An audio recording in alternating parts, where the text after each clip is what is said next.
এই সময়টা আপনি একটু ঠান্ডা মাথায় বাসায় গিয়ে চিন্তা করেন। আজকে আপনার ভাই ওয়াজ করে গেছে, আমি একটু চিন্তা করি, আপনার আমার হায়াত সর্বোচ্চ হয়তো 60-70 বছর, আরো হয়তো আল্লাহ বাড়াই দিলে 100 বছর, এর বেশি গড়াইও আমাদের নাই আছে।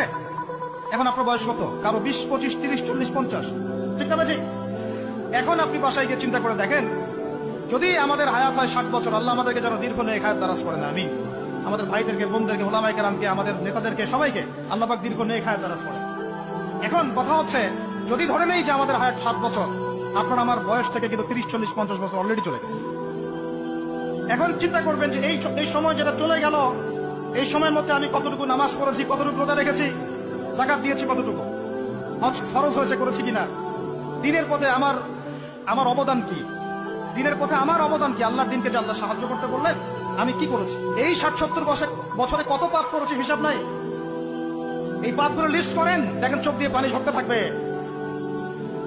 আমার কথায় নারাজ হচ্ছেন? এই পাপগুলো লিস্ট করেন, চোখ দিয়ে পানি ঝরবে, আল্লাহ আমাদেরকে মাফ করে দেন। সবাই বলি আমি। কত কবিরা গুনাহ হয়েছে, কত সগীরা।